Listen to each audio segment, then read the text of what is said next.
tagan sila sa gahom sa paghingilin sa mga yawa. O giingnan sila, ayaw ka mo pagdalag pagkaon, ni puntil, ni kwarta, o bisan unsa, gawas lamang sa sungkod.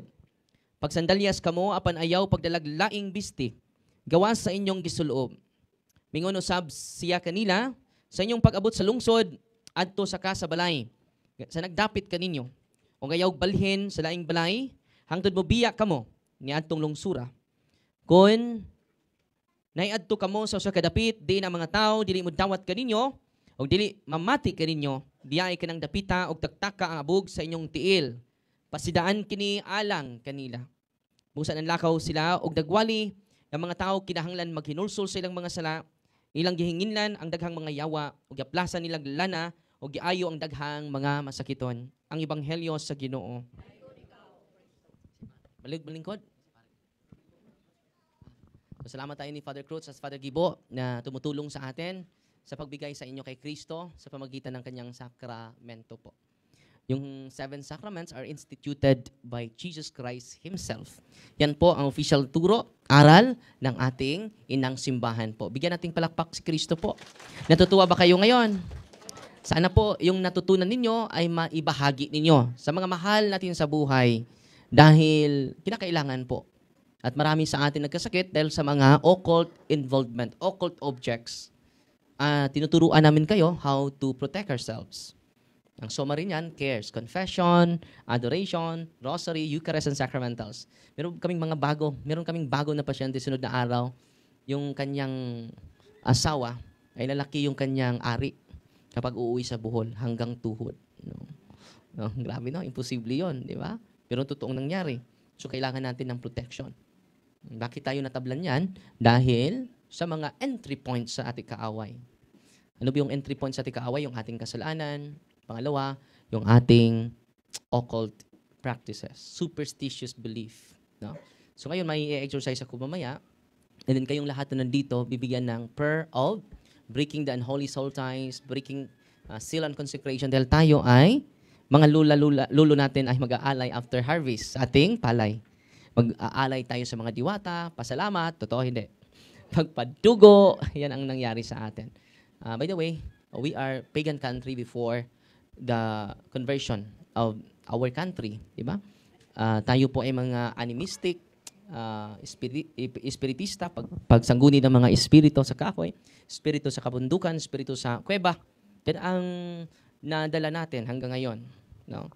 So, kailangan natin ng protection. Kaya nga si Ebanghelyo ngayon, binigyan niya yung kanyang disipulo to heal illnesses and to cast out the unclean spirits. Sino ba yan? Una, mga apostol. Sunod, yung mga disipulo. Pangatlo, lahat ng may pananampalataya sa Kanya. Kaya nga, ini-empower namin kayo. Use the authority given by Jesus Christ to all of us. Natutuwa ba kayo? No? And then kayo na mag-deliverance sa bahay ninyo. Sa pag-uwi ninyo dahil nag-practice na kayo ng cares. Kaya kung dependent lang kayo sa amin, no? Paano namin kayo matulungan? Now, we are limited. We are finite individuals. Limited lang po kami. Kung nandito kami sa Bohol, wala kami sa Mindanao. Kung nandun kami sa Mindanao, wala kami sa Bohol. But God is present everywhere. Amen? Ang Diyos ay kasama natin kahit saan man tayo magpunta. Pero nag-chat sa akin, Father, pupunta na ako sa ibang bansa at hinaharas pa ako ng demonyo. Paano ito, Father? Sabi ko, increase your faith to God, not to me. Parang ginawa mo na akong Diyos-Diyosan. So increase our faith to God. Merong mag-contact sa akin from Manila, from ibang bansa, from other country. Father, ako bahala. Anong bahala? Sa pamasahe sa'yo. Kahit anong hingin mo, ibibigay namin sa'yo. Basta pupunta ka lang dito sa amin. Sabi ko, go to your priest. All priests are healers. No? Amen? Receive the sacraments. Increase your knowledge about our faith. Knowledge is one of the gifts of the Holy Spirit. Amen? Natutuwa ba kayo ngayon? At sana po, ito yung gusto ko na request sa inyo, na sana po ay i-empower ninyo unang-una yung family circle natin. Huwag kayong mag-away. Just preach the truth. Huwag kayong mag-away. Just preach the truth with compassion, with love, with mercy. Kung hindi pa sila ready, walang good. Huwag mong persahin. Because consent is very essential. Full consent, not only one-fourth na consent. Full consent, galing sa kanya. Hindi siya napipilitan. No? Okay, kung merong element nga napipilitan siya, hindi maganda yun. No? Katulad ni Julia, the Satanic Queen, yung hanggang part 6 yung series ko sa kanyang storya. Si Dr. Richard Gallagher, no? Isa siyang Satanic Queen. No? And then, broken yung family niya, hindi maganda. At marami siyang sexual abuses na biktima siya. Biktima siya sa isang pare. No? Grabe. And then, kaya nga, hindi na siya na-attract sa simbahan. Noong una, she is very Catholic. And dahil sa kanyang mga traumatic experiences, yun, nalayo siya sa simbahan, and then napunta siya sa satanista. And then pagpunta niya sa satanista, naging Satanic Queen siya. Dahil maganda siya eh. At nakilala niya si Daniel. Hindi Daniel Padilla, no? Ang pangalan ng Satanic Queen, king is si Daniel, no? So, kaya pala lumapit siya sa exorcist, hindi para ma-liberate. Para makuha nila yung mga exorcist na delikado. Number 1 target pala nila yung exorcist, no? Nabasa ko yung ano. Hindi naawa yung mga exorcist sa kanya. Pero hindi makatulong yung exorcist sa kanya dahil attached pa siya sa satanic cult. Nag-enjoy pa siya sa mga favors given by the satanic cult to her. No? Mas mabuti pa si Satanas. Sasagot agad, sabi niya. Yung tinatawag niyo na Panginoon, hindi sumagot sa akin. So namatay na lang si Julia, pero hindi pa rin siya na-liberated. Bakit? Kailangan na full cooperation, full consent, full knowledge ang pagbigay natin sa Panginoon. So, paano yan? Kung hindi pa ready yung isang tao, continue to catechize. Continue to pray for him or pray for her. Na mabuksan yung isipan niya. Mabuksan yung damdamin niya. Yan po. No? Kahit sino pa, kapag close-minded po, hindi po matulungan kahit ang Diyos hindi mag-first sa kanya. Bakit hindi mag-first ang Panginoon sa kanya? Dahil meron siyang free will. Okay? Namatay si Julia na hindi na-liberate. She is very dedicated and committed and devoted to Satan. No? Hanggang namatay siya. So, hindi siya natulungan sa mga exorcists. Paano natin matulungan kapag hindi tayo open? No? Yan po ang tinatawag na final impenitence. Ano ba yung final impenitence? Hindi mag-ask ng forgiveness sa Panginoon. So yan po ang realidad. It is a sin against the Holy Spirit po. So ngayon, ito yung isi-share ko sa inyo. Maganda po ito. Sabi ni Father Amart, kung yung lugar ninyo, dahil marami nang inaalay ninyo na mga padugo, marami nang nilibing na galing sa mga albularyo, klaseng albularyo, maging infested ang lugar. So yung demonyo ay nasa sa mga bagay sa loob ng bahay, pwede nasa damit, ganun. So sabi ni Father Amorth, in the extraordinary action of Satan, so extraordinary action of Satan, local infestation strikes places of residence and common objects of use. Hindi lang yung bahay mo, pati na yung common objects, pwede yung ukay-ukay mo na binibili sa merkado, pwede yun. No? Pwede yun gagamitin ng mga evil persons na doon nila pa i-transmit yung kanilang curses and spell. No? The exorcism ritual of 1998 frames the subject like this. The presence of the devil and other demons is manifested and concretized not only in the case of the persons tempted or possessed, not only sa tao, no? But also when things and places are. Pwede din sa lugar, pwede din sa mga bagay. In some way, made the object of diabolical action. May from Zamboanga City, pumupunta dito last 2 weeks ago. Alam nyo, from Dubai pa sila. And then, nung in-exercise ko yung babae, yung asawa niya, sa amin ng demonyo, nakatira kami sa kanilang malaking kahoy. Tinanong ko saan kayo nakatira, sa kanyang katawan or sa kanilang bahay? Hindi, sa kanilang kahoy. Doon sila nag-aalay ng padugo sa kahoy. Puti na manok, no? Noon pala kayo nakatira, ha? So, in-exercise ko. Sa araw na in-exercise ko, yun din ang araw na tumba ang kahoy. Hindi ko pa na-post yung kahoy, no? Green na green yung yung dahon. Tinanong ko yung pamilya, baka may malakas na may pininghunos bitaw. No? May malakas na hangin. Walang hangin, Father. Baka malakas yung ulan. Yung lupa ay dili na ligon, yung mga rock formation. So, wala ding malakas na ulan, Father. No? Sa araw na ini-exercise ko siya, natumbay. Ipopost ko po sa sunod na araw, ipopost ko po yung picture nila na tumbahan na, sa Tagalog, na tumbahan? Ha? O sa Tagalog tumba? Nadaganan? Nabagsakan? Bumagsak? Oh, nahirapan tuloy sa kalisod. Dahil na lang nag-request na mga followers natin. So yan po, ang nangyari. At sa awa ng Diyos po, yung kanyang husband na hindi Katoliko, nagpa-convert po. Catholic siya noon, nung bata pa, na-converted siya, nagbalik siya sa simbahan. Dahil naharas talaga, no, ng demonyo. At ito po, local diabolical infestation. Diabolical influence. Kaya nga, yung bahay ninyo, gusto ko na ma-deliverance ninyo. Okay? At huwag kayong matahukot po. No? Increase your faith. By increasing our faith, we starve the demons. By decreasing our faith, we feed the demons. No? I hope you never feed the demons. Huwag niyong pakainin yung demonyo. No? Gutumin ninyo. By increasing our faith. Amen? God is good. All the time. Kamat talaga mo. No? So, patuloy tayo. Gusto ko i-share ninyo ito. Yung mga nauna ko na mga exercise para, dahil bago lang ako eh.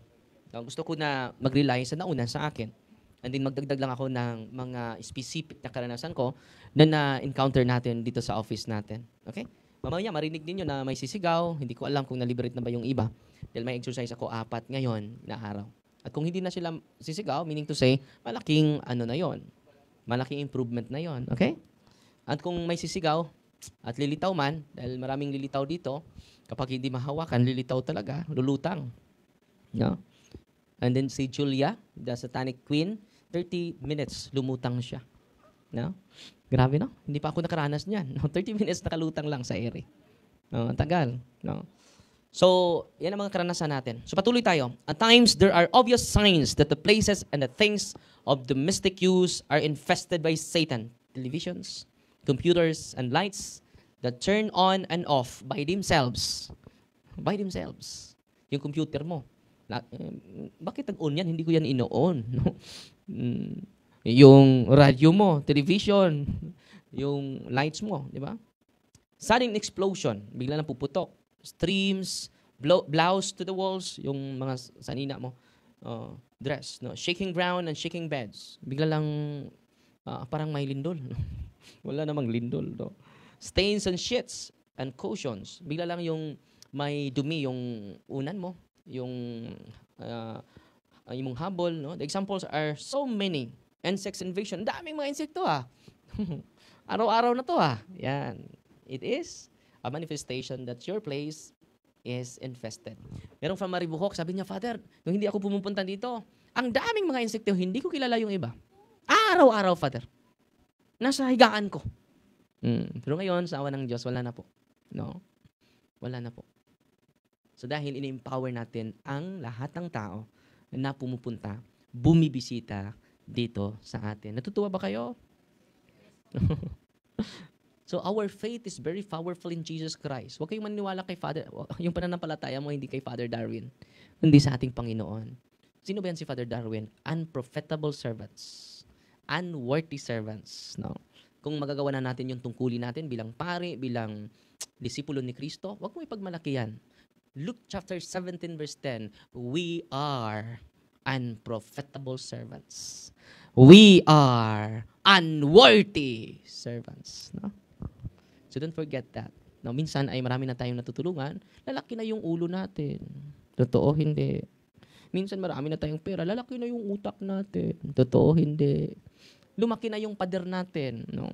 Malaki pa sa, sa bubong mo. Parang binibilanggo na yung sarili mo. Sa kural mo, no? Taas ng pader. No? So I hope, let us continue to accept the reality that we are unworthy servants before the Lord. Even though we do all the duties being a good Christian, we are unworthy servants, unprofitable servants before the eyes of the Lord. Amen? So sana po ay isi-share ninyo yan. Yung kaalaman ninyo ay hindi yan nangangahulugan, mataas pa tayo sa iba. Okay? Sino tayo? We are unprofitable servants of God. Okay? So, anong gagawin natin? The examples are so many that it is impossible to enumerate them all. Dahil marami yung mga harassment ng kaaway natin. And then, they appear as natural. They appear as psychological. They appear as natural illness. But it is not. No? May pumupunta dito last week. Grabe yung mukha niya. Iniobserbahan natin dahil malaki na yung improvement. Yung mukha niya, grabe. Yung skin disease niya, grabe. Yung mga dermatology, sabi niya, normal lang yung skin mo. Pero tingnan mo, visibly, hindi normal talaga. Yan, sandi lang. Kung completely healed na po siya, ipakita natin before and after. Okay? Pero ngayon, malaki na yung improvement, sabi nila. Dahil in-empower natin yung kanyang mga anak to the deliverance. Alam nyo, while nag-deliverance sila sa bahay, ito nangyari.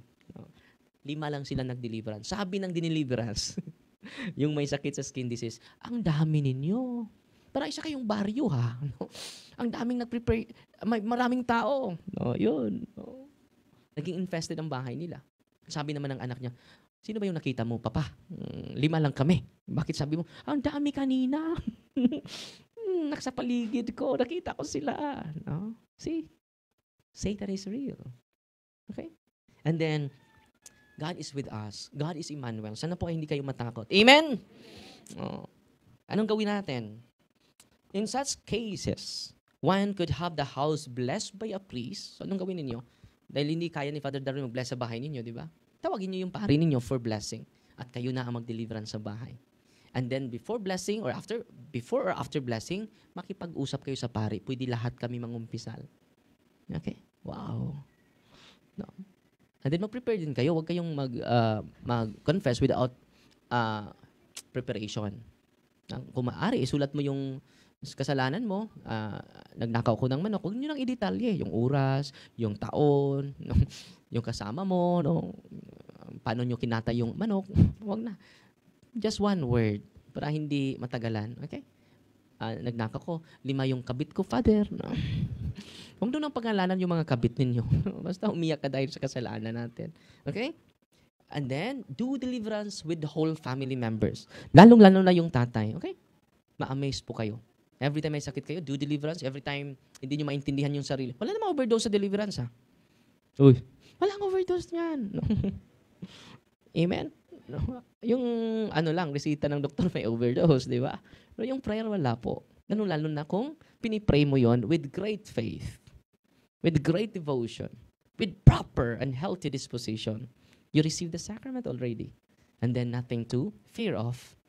Wala na tayong matatakutan pa. Ngayon gawin ninyo. Na-sprinkle yung holy and exercise water. Yan ang sabi ni Father Amorth. The chief exorcist of Vatican. An action that is recommended for any situation. After the priest bless your house, the inhabitants of the house could sprinkle blessed and exercise water and salt around the house. So kayo na po. Okay? Natutuwa ba kayo? But for the extreme evils, one must resort to extreme remedies. O kung grabe na yung demonyo, dapat exorcist. Kung walang exorcist, last resort na po kayo. Kung wala talaga, paano yan? Yung mga exorcist natin, na-appoint lang but not active. Marami po yan. Maraming na-appoint na exorcist but not active. Inactive. So let us ask the Lord to send more exorcists, wanted exorcists. Kailangan natin ng mga exorcists po. Ito yung suggestion ni Father Amorth sa mga obispo sa buong mundo. Alam nyo yung suggestion niya? Sabi niya, i-appoint mo lahat ng pari mo. Sila na bahala kung mag-perform ba sila o hindi. As long as they are appointed by the bishop. Yan ang suggestion niya. Sa lahat ng obispo sa buong Pilipinas. Sa buong mundo. Ano yung suggestion niya? Ibigay nyo na yan. Para hindi ma-exclusive sa inyo. Nasa pari na yan. Kung gagamitin ba niya o hindi. Di ba? Ang ganda. Natutuwa po ako sa suggestion ni Father Amorth. At alam nyo, kapag tayong lahat laging lalapit sa sakramento, sa ating mga pari, and then gagamit tayo sa mga sacramentals, ma-amaze po kayo. Not only healing will be given to us, not only liberation will be enjoyed by us, but the total and gradual conversion by our selves. Gradual. Huwag kang magmadali sa conversion mo, gradual. Binabago niya ako araw-araw. Binabago niya ako araw-araw. Amen? No, huwag kang ma-disappoint. Let us continue to sing, binabago niya ako araw-araw. Amen! So ngayon, magsimula na tayo and then mag-bless muna ako sa mga religious items ninyo. And don't forget, sabi ng mga santo, inspired by Saint Paul Mackey and Saint Peter Bautista, sabi nila, nabasa ko yung quotation. Hindi ko alam kung galing ba ito sa kanila, dahil martyr sila eh. Sabi ng isang saying, it is better to die a meaningful death than to live a meaningless life. No? Ang ganda, no? It is better to die a meaningful death than a meaningless life. Mas mabuti pang mamatay na may kahulugan sa buhay pero wala namang direksyon, wala namang kabuluhan. Amen? So, i-bless ko yung salt ninyo. Unahin natin yung salt.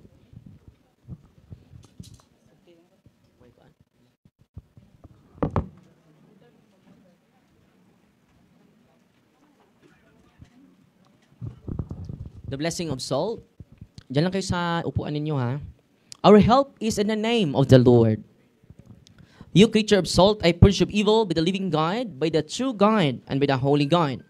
By the God who ordered you through Isaiah the prophet to be cast into water, to cure its unfruitfulness. Without purified salt, for the health of believers, giving soundness of body and soul. To all who use you, in whatever place you are sprinkled, may bantasam and wickedness and Satan's cunning be banished, and let every unclean spirit be repulsed by him, who shall come to judge the living and the dead and the world by fire. Almighty everlasting God, humbly we implore your boundless mercy, that you would deign of goodness to bless and sanctify this creature of salt, which you have given for the use of mankind. May all that use it find in it a remedy for soul and body, and let everything with it touches or sprinkles be freed from uncleanness and assault from evil spirit, through Jesus Christ our Lord. Yung salt ninyo ay holy and exercise salt na po. I hope you listen to our catechism the whole morning po para alam nyo na paano yan gamitin. So na dating i-bless yung tubig ninyo. You creature of water, I purge of evil in the name of God the Father Almighty, in the name of Jesus Christ, His Son, O Lord, in the power of the Holy Spirit, that you may be water faith to brace us against the envious foe. May you be empowered to drive him forth and exalt him, together with his fallen angels, by the power of the selfsame Jesus Christ, our Lord, who shall come to judge the living and the dead and the world by fire. O God, for man's salvation, thus dispense wondrous mysteries, with efficacious sign of water, hearken to our prayer, pouring forth your benediction upon this element, which we consecrated manifold purifications. Let us creatures serve you in expelling demons and curing diseases, whatsoever it's but cleansed and delivered from harm. Let such souls enjoy spirit of goodness and air of peace, freed from painful and needy snares by the sprinkling of this water. May everything opposed to the safety and repose of them that will therein be banished, so that he may possess the well-being the sick, in calling upon your holy name, and be protected from all peril through Christ the Lord. May the salt and water be mixed together, in the name of the Father, and of the Son, and of the Holy Spirit. Amen. Haluan nyo ng kaunting salt yung tubig ninyo. The Lord be with you, author of invincible strength, and King of conquerable empire, ever the glorious three triumphant one, who restrained the force of the adversary, who overcome the forces of differing enemy, humility put down, hostile influences, prostrate and fearsome, we beseech you, Lord, consider kindly this creature of salt and water. Make it honored and sanctify it with a joyous sweetness, wherever it is sprinkled in your name. May devilish infection cease, venomous terror be driven afar, but let the presence of the Holy Spirit be ever with us, as we implore your mercy to our Lord Jesus Christ, our Son, who lives and reigns with you in the unity of the Holy Spirit, one God, forever and ever. Yung tubig ninyo ay holy and exercise water. Yung asin ninyo ay holy and exercise salt. Sunod nating i-bless ang olive oil ninyo. Our help is in the name of the Lord, who made heaven and earth. God's creature oil, I cast out the demon from you, by God the Father Almighty, who made heaven and earth and sea, and all that they contain. Let the Osiris power, the devil's legions, and all Satan's attacks and machinations be dispelled and driven afar from this creature oil. Let it bring health in body and mind to all who use it. In the name of God the Father Almighty, in the name of Jesus Christ, His Son and Lord, in the power of the Holy Spirit, the advocate, as well as in the law of the same Jesus Christ our Lord, who is coming to judge both the living and the dead and the world by fire. Lord God Almighty, before whom the hosts of angels stand in awe, and also the service of acknowledgement, please should regard favorably to bless and hallow this creature oil, which by power has been pressed from the juice of olives, You have ordained it within the sick, so that when the may dwell, they may give thanks to you, the living and true God.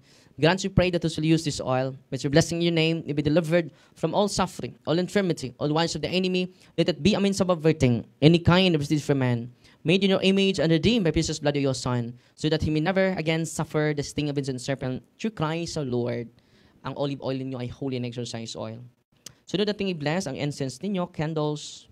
So pinaka-importante yung incense, blessed and exorcised incense sa pagpalibot sa bahay ninyo using the holy and exorcised incense po. So grabe po yung mga sacramentals. Dubli po yung torture ng ating kaaway. Ordinaryo lang po yan, pero makikita ninyo kapag gagamitin nyo yan, matorture po sila. And then dahan-dahan, we enjoy the peace from Jesus in our house. Amen? So candles, cross, crucifix, middles, rosaries, holy images of God, holy images of the saints, holy images of the angels, scapulars, handbook, novena, and all your religious items. General blessing ang kasunod. Heavenly Father, through your Son, Jesus Christ our Lord, in obedience to Him, we embrace the ministry He has entrusted to His bride, the church. Grant now in your mercy, we pray, a first special and powerful blessing on all religious items, that we will also use the ministry of healing, spiritual liberation, and exorcism. Then that through the blessing you bestow, may it be a very potent and terrible weapon against the attacks of the evil one and his legions. May these religious items might restrain the devil and his demons and all unclean spirits, rendering them powerless, unable to harm the afflicted your priests and people, to whomever these are used in the exercise of the ministry, wherever it is kept. May unclean and diabolic spirits flee in fear, never daring to harm nor even approach. In the exercise of the ministry of healing, spiritual liberation, and exorcism, may Jesus Christ your Son be glorified forever. This we humbly ask, through the same Jesus Christ your Son, O Lord, who lives and reigns with you in the unity of the Holy Spirit, one God, forever and ever. Amen. Lahat ng religious items ninyo ay holy and exercise sacramentals na po. And then, kung meron mang may sakit, i-share niyo po yan, and then advise them to go to the priest. Alam nyo, maraming pinagaling ang Diyos sa pamagitan ng kanyang sakramento. And then, kung natural yung sakit ninyo, go to your doctor, listen to them. Because we need doctors, not quack doctor. Ha? Magkapupunta kayo sa quack doctor at hindi kayo very attached kayo sa mga occult objects. Huwag na kayo pong maging attached. God is more than enough. Amen? God is enough for me. Before ako magsimula, dahil lalabas ako mamaya for unrenting of the senses. After ma-deliverance kayo lahat. Okay? Lalabas ako mamaya. Huwag kayong magmadali. Mag-unrenting of senses ako, unrenting of the sick. Yung anointing of the sick is sacrament po yun. Yung mga nandito na hindi na makalakad, ibibigay ko po sa inyo si Kristo, ang Eucharist po. So sa pagpunta niyo dito, mga kapatid, take note, hindi yung sarili namin ibibigay sa inyo. We are unprofitable servants. Ang ibibigay namin sa inyo, ang sakramento po. No? Si Kristo po. Amen? By the way, ang proceed sa mga religious items na na-avail ninyo, tinutulong natin sa mga scholars. Meron na tayong 40 scholars, more than 40 scholars na tutulungan. At meron ding 17 seminarians po. Para mamatay si Father Darwin, may papalit. Amen? No, ito-train natin sila dito para ma-inlove sila sa ministry ni Kristo. No? Natutuwa ba kayo? And then, pasalamat tayo, baka ngayong March, ma-finalize na yung documentation sa deed of donation, mga papers sa lupa, magsimula na tayo this coming March. And then, pwede kayo magbigay ng isang halublak lang. No? Hindi naman yan para sa akin, para yan sa simbahan. Tayo po ang simbahan. It is owned by Diocese of Tagbilaran. Itong lupa, itong bahay na inuupahan natin, hindi po ito sa diocese. Pero yung transferan natin, it is owned after sa donation, sa mga papers, documentation, it is owned by the Diocese of Tagbilaran. Hindi po yan nakapangalan sa pangalan ko po. Dahil mamatay si Father Darwin, sinong papalit? No? Kukunin niya sa mga kapatid ko dahil pangalan ko di ba? So it is owned by the Diocese of Tagbilaran. Okay? And then, baka magsimula na tayo March, matapos na natin sa February yung lahat ng mga papers. At then kung may marami kayong blessing, pwede kayo mag-share sa ministry. Bakit? Dahil yung team natin ay wala na pong trabaho. Yung mga staff natin ay inaalay na yung buhay nila sa ministry ito. Kung wala sila, hindi tayo makapagpatuloy. Dahil ako lang mag-isa, may parokya pa ako. May mga parokyano din ako. No? So, kung makafocus na ako dito, ang ganda. No? Mabigay ko na yung buong oras ko sa inyo. Okay? Pero mahati yung oras ko dahil may parokya po ako. Hindi nakatulong ng malaki yung mga staff natin. Kung nag-aani kayo ng palay, pwede kayo magdala ng 1/4 na kilo na bigas. No? Malaking tulong na po yun. No? And then, salamat sa inyo. At kung wala naman, piki kaayo, ang pinaka-importante, ito yung pabor na hihingin ko sa inyo, ipagdasal nyo po yung ministry ni Kristo. Ipagdasal ninyo po yung mga members sa ministry ni Kristo para lagi kaming nagkakaisa, nagkakaunawaan, at puno ng pag-ibig ang bawat isa. No? At united kami. Para effective din kami sa pag-accommodate namin. Kung divided kami, paano yan? Ipagdasal niyo po kami dahil yung kaaway natin ay tunay. No? Hindi makikita. Galit na galit po sila sa ministry ito. No? At through your prayers, one Our Father, one Hail Mary every day, one glory be for us with the ministry. Okay po? At yan po ang pinakamalaking tulong ninyo sa amin. Pwede ba? Maka-ask ba ako ng pabor sa inyo niyan? Ay, salamat po. Higit pa kami nanalo ng luto ngayon. So, salamat po. And then, magsimula na ako dito. Mag-exercise ako. Solemn exorcism ako dito. And then, kung may sisigaw man, huwag kayong tatakbo dahil hahabulin nila kayo. No. So, Thursday, Sunday, matagal ako nakauwi sa office natin. Dahil maraming pasyente talaga. Natapos tayo, 7:00 na. And then meron pa kaming meeting sa team dahil gusto ko na bigyan ng malaking oras yung mga hinaharas ng demonyo. Kung hindi kayo hinaharas ng demonyo, thanks be to God. No? Hindi ako matagalan sa inyo. No? Huwag na kayong mag-desire na ma-possess pa. No? Dahil maraming mga pasyente dito na, Father, na-demonyohan ako. No? Nilibras, wala namang reaksyon. No? Walang demonyo sa'yo, Nay. Bakit gusto mong maging pasukan ng demonyo? No? Yung iba na pinasukan, gusto nang palabasin. Siya din gusto magpapasok ng demonyo. Kalibog. Okay? So, yan lang And then, Ate Bayet, so tatawagin yung mga pangalan ninyo dahil yung unahin natin, yung sa huli po kayo, no? Para merong hostisya po. Okay? So, magsimula na ako. Papasok na ako dito sa office, ha? Lalabas ako mamaya. Okay? Thanks.